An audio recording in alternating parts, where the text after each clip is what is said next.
rivage de l'océan Atlantique, au cœur du Sahara, en passant par les cols sinueux des montagnes de l'Atlas et par les ruelles enchevêtrées des souks de Marrakech, je suis parti cet hiver, à la découverte des 1001 visages du Maroc, à la recherche de moi-même, des autres et de l'invisible.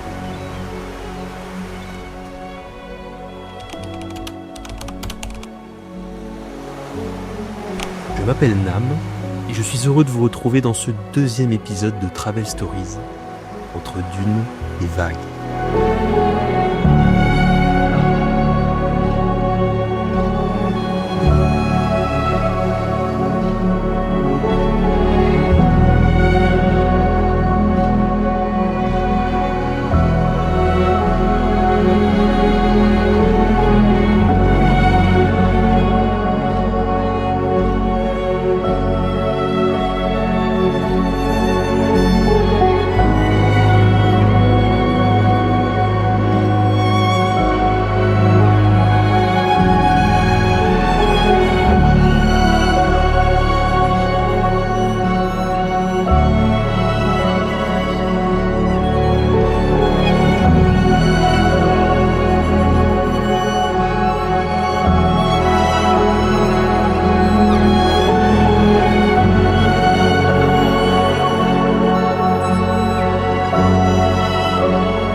Surnommée la perle de l'Atlantique, Essaouira est une ville portuaire située sur la côte atlantique du Maroc.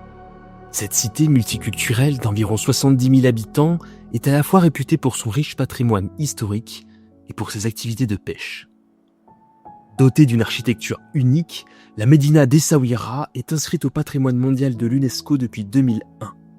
Ses maisons d'un blanc immaculé aux volets bleus et ses ruelles fraîches en font un lieu des plus charmants. Des souks viennent habiller cette médina jusque sous ses remparts. Avec une ambiance chaleureuse et colorée, vous pouvez d'ailleurs vous immiscer dans l'une des nombreuses galeries d'art que les artistes laissent ouvertes durant la journée. Au pied des remparts, les barques bleues sont amarrées dans un port de pêche très animé, où les poissons frais sont vendus et grillés sur place, au regard des mouettes affamées. Ces spécialités maritimes sont mises à l'honneur dans les nombreux restaurants de la ville, contrastant avec la nourriture classique marocaine. Je vous conseille de tout cœur une escale au Fish Burger qui a sublimé ma journée à Essaouira. Non loin de là, une plage de sable fin s'étend sur plusieurs kilomètres, avec une vue sur l'île de Mogador, un bout de terre chargé d'histoire qui est désormais une réserve naturelle. Nous avons démarré notre périple à Essaouira, et il est déjà l'heure de se rendre à l'intérieur des terres, direction Marrakech. Nous irons par la suite dans les montagnes du Haut Atlas, jusqu'aux cascades d'Imnil. Nous reprendrons alors notre périple vers la forteresse Taïd Ben Haddou et notre dernière escale aura lieu à Tinguir avant d'atteindre les portes du Sahara à Merzouga.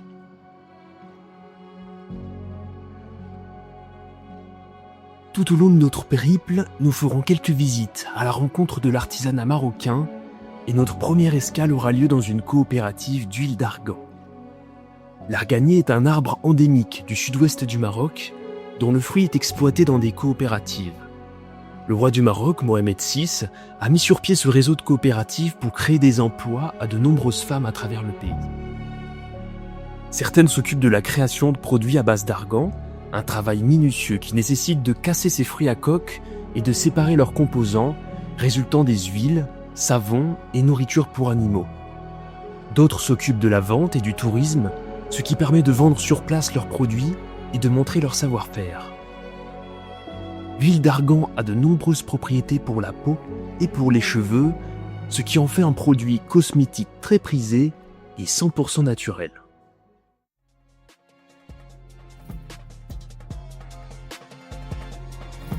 Nous voilà arrivés à Marrakech, ville emblématique du Maroc.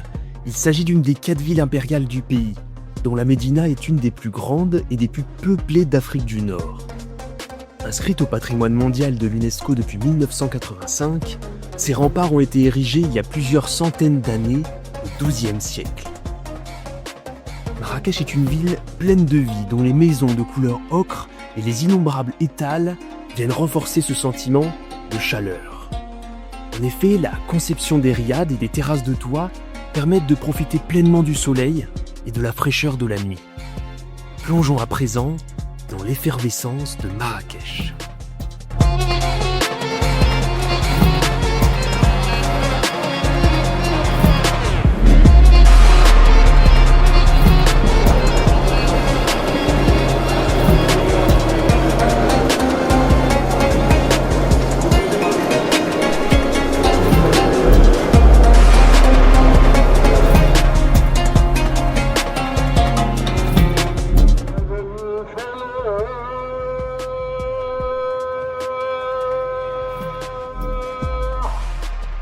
En s'éloignant un peu de la place Jemaa el Fna et de la Koutoubia de Marrakech, cette mosquée emblématique de la ville construite au XIIe siècle et qui a notamment inspiré la Giralda de Séville en Espagne, nous allons peu à peu quitter le vacarme des klaxons incessants et des ruelles bondées à la quête de quelques coins de tranquillité.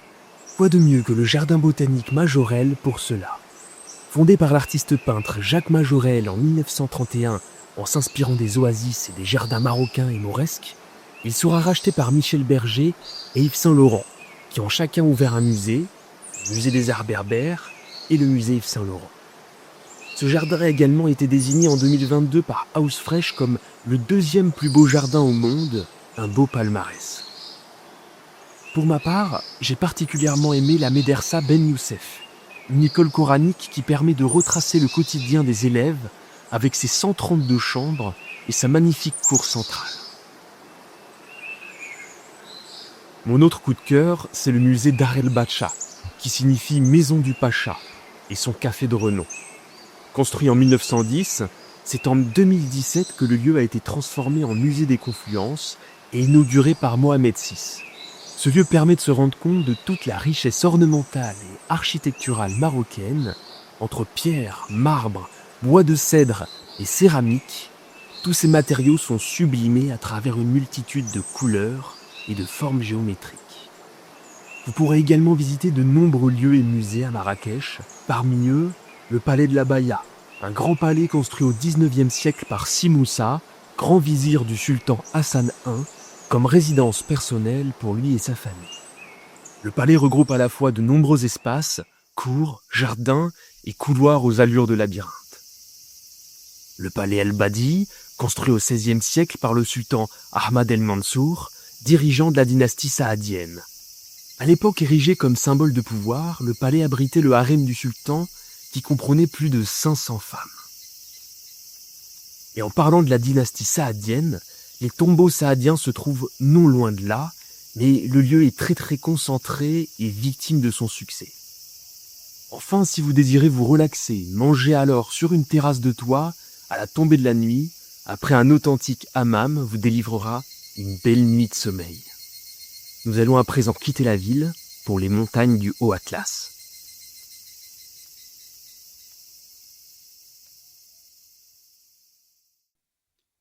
Au sud de Marrakech, la sinueuse chaîne de montagnes du Haut Atlas est très laborieuse à traverser. C'est jusqu'au pied du Djebel Topkal, le plus haut sommet d'Afrique du Nord, du haut de 4167 mètres, que nous nous rendons, au village d'Imlil. Loin du tumulte et de la pollution de Marrakech, nous sommes à 2000 mètres d'altitude, respirant un air pur, une vraie bouffée d'oxygène. Une petite marche nous permet de surplomber cet ensemble de villages suspendus dans le temps, où de nombreux arbres fruitiers de la région y sont cultivés, notamment des forêts de noyers vieux de 400 ans. Notre marche nous amène jusqu'aux cascades d'Imlil, une halte bien méritée avant de reprendre la route. Les premiers autochtones du littoral nord-africain, les Amazighs, se sont scindés en plusieurs peuplades à travers le continent et les âges. Les Berbères, venus de Libye et qui vivaient des îles Canaries jusqu'en Égypte, imprègnent fortement la culture marocaine d'aujourd'hui. Parmi leur savoir-faire artisanal, on peut bien entendu parler du tissage de tapis. Ces derniers sont confectionnés avec des techniques et des matériaux multiples pouvant mettre plusieurs mois à être fabriqués. Ils sont à la fois des objets de décoration, mais surtout très utiles pour combattre le froid, au sol ou sur les murs, ou bien même utilisés comme des couvertures. Reprenons notre voyage vers un lieu que vous avez déjà sûrement vu quelque part.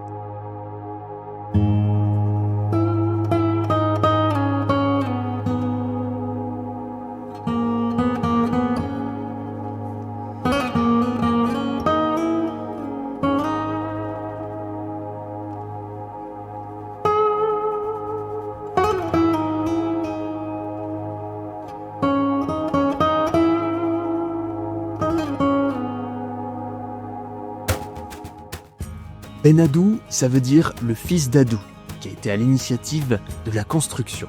Haït, c'est un préfixe berbère et amazigh, et Ksar, c'est la forteresse. Ce qui nous donne donc le nom de Ksar Haït Benadou, la forteresse du fils d'Adou. Cette dernière se situe juste sous les montagnes du Haut-Atlas, d'où le nom est tiré du mot Atlantique, et proche de la porte du désert, la ville de Ouarzazate.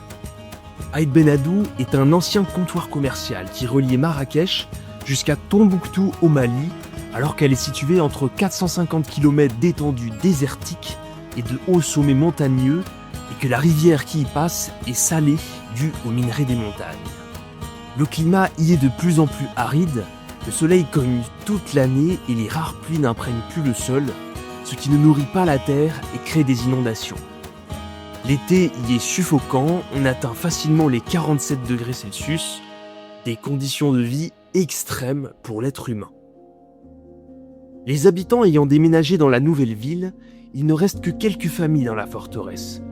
Les maisons les plus riches étaient en bas de la cité, tandis que les plus humbles étaient au centre. Tout en haut se tient encore un entrepôt qui contenait tous les stocks et les objets de valeur des habitants. Tout est construit à base de paille, de terre et d'eau, sous forme de blocs qui sèchent au soleil, puis recouverts du même enduit pour uniformiser le tout. Des bambous et des brindilles sont ajoutés pour le toit, et parfois des fondations en bois. Au patrimoine mondial de l'UNESCO depuis 1987, la cité est de nos jours uniquement touristique et utilisée pour de nombreux films comme Gladiator, Kingdom of Heaven ou Game of Thrones pour ne citer que.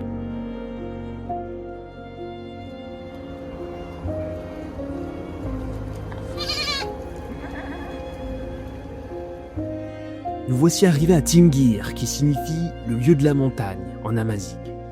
Cette vallée verte permet à plus de 80 000 âmes de vivre autour de l'oasis.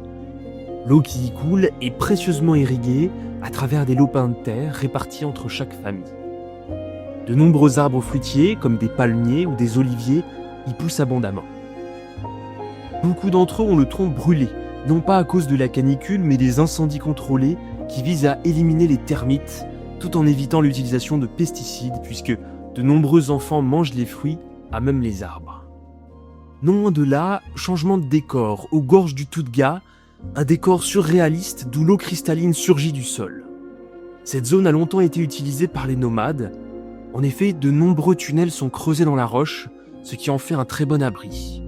Ces tunnels ont d'ailleurs été utilisés pour repousser les envahisseurs il y a plusieurs siècles de cela, grâce à la maîtrise du terrain des Amazighs.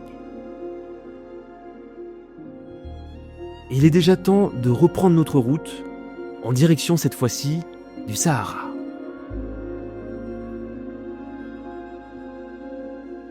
Pour peindre et écrire, les Berbères utilisent des pigments depuis des siècles.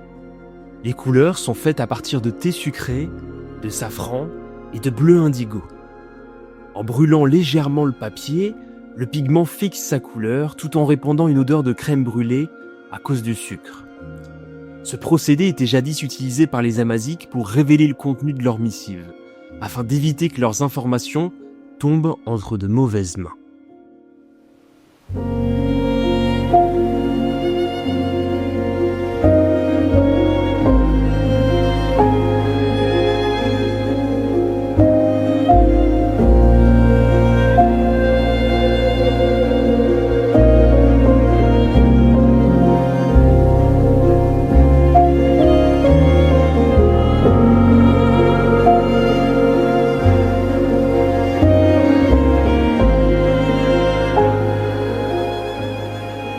Dans l'immensité silencieuse du désert, là où seuls les grains de sable et le vent murmurent à nos oreilles, il faut savoir lire les signes du ciel pour ne pas perdre son chemin. Les Touaregs, gardiens nomades de ces terres arides, tracent leur route au fil du soleil le jour et la nuit au fil des étoiles. L'été, le soleil fait fondre les vagues de sable sous ses rayons et c'est sous la lumière de la lune que l'on peut continuer son chemin. L'hiver, c'est le souffle glacial de la nuit qu'il faut alors redouter. Ici, chaque goutte d'eau est précieuse, une promesse de vie dans un monde hostile. Les Touaregs, drapés de larges étoffes et d'un chèche sur leur tête, se protègent des morsures du soleil et avancent pas à pas, portés par chameaux et dromadaires, leurs compagnons de voyage. Ces mammifères peuvent garder en eux de grandes réserves d'eau et de graisse, de quoi être assez endurants pour se rendre d'oasis en oasis. Entre vagues, terres, roches et dunes, le Maroc est une terre rude, sculptée par les éléments. Et malgré cela, ses habitants ont gardé le feu qu'ils ont en eux, leur hospitalité, leur savoir-faire et leur tradition. Une chaleur humaine qui éclaire jusqu'au bout de la nuit.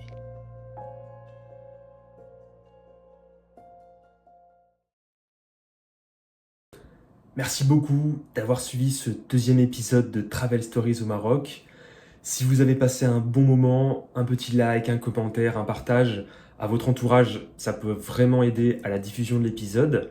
Et si vous avez des pistes d'amélioration pour les prochaines vidéos, je suis très preneur. Avant de se laisser, je voulais rajouter un petit peu de contexte à cet épisode. Donc je suis parti faire ce voyage un petit peu au dernier moment, à l'occasion de mes 25 ans. Et merci encore à ceux et celles qui ont contribué à ce voyage. Je suis arrivé à Marrakech sous la pluie et sous le vent, ce qui n'a pas été vraiment évident pour démarrer le séjour, mais au fil des jours, ça a été de plus en plus agréable, avec vraiment le dernier jour à Essaouira, qui a été vraiment superbe. C'était un voyage en solo, donc comme pour le premier épisode de Travel Stories au Japon, que vous pouvez aussi voir sur ma chaîne. Je suis resté la plupart du temps en auberge de jeunesse et j'ai fait pas mal d'expéditions, donc j'ai pu rencontrer pas mal de personnes, ce qui était le plus enrichissant clairement durant le séjour. C'était pendant la période du Ramadan, donc ça impliquait aussi que les locaux étaient un petit peu moins actifs la journée et qu'ils réorganisaient donc leur soirée autour de la rupture du jeûne. Je voulais aussi parler un petit peu des défis apparents qu'on voit au Maroc, qui sont très présents notamment à Marrakech. Donc déjà, niveau climatique, il y a beaucoup d'endroits qui sont une vraie fournaise. On parle de 48 degrés l'été et pas seulement dans le désert. Donc c'est aussi valable pour les villes, justement. L'eau, il devient vraiment assez difficile d'accès à préserver. Et il y a une grosse pollution de l'air qui se crée autour de ça. Il y a aussi beaucoup de bâtiments qui sont complètement en ruine. Et là, j'ai une pensée aussi à toutes les personnes qui ont été victimes du tremblement de terre qu'il y a eu en 2023, qui a été présent surtout au nord du Maroc, mais on le voit déjà très présent dans Marrakech et aussi beaucoup dans tout ce qui va être les routes de montagne, etc., qui sont complètement explosées. Donc on voit aussi à d'autres endroits qu'il y a beaucoup de constructions qui sont mises en place, mais on ne sait pas trop si c'est à l'abandon, si c'est en train d'être construit ou si c'est déjà en train d'être habité. Donc c'est un petit peu sur une situation qui est en train d'évoluer à ce niveau-là. Et enfin, c'est au niveau des déchets, des animaux sauvages, etc. aussi qu'on voit beaucoup, et pas seulement dans les villes. Donc je parle par exemple des chiens errants qu'il y a un petit peu partout. Faites attention si vous allez au Maroc, ne caressez pas les chiens dans la rue. Non, ça ne se fait pas. Et donc pour revenir aux déchets, il y a énormément de déchets partout, même en pleine campagne, notamment ces sacs plastiques bleus sur le bord de la route. Donc en tant que touriste, faites vraiment attention à pas contribuer à ça. Alors peu importe où vous allez d'ailleurs, mais là vraiment c'est assez frappant et faites vraiment attention à vos déchets, tout simplement. Donc moi pour ma part j'ai visité qu'une petite partie du Maroc. Ça me donne aussi envie d'y retourner pour visiter d'autres lieux. Je pense d'ailleurs à gravir le Toubkal ou à aller aux cascades d'Ouzoud par exemple. Et sinon dans le nord plutôt du pays, visiter Chefchaouen, la ville bleue, Casablanca, Tanger ou d'autres lieux sympas. Merci encore de m'avoir écouté. Travel Stories, c'est un projet qui me tient beaucoup à cœur. Il y a plein de choses très sympas qui arrivent prochainement. C'était Nam et je vous dis à très bientôt.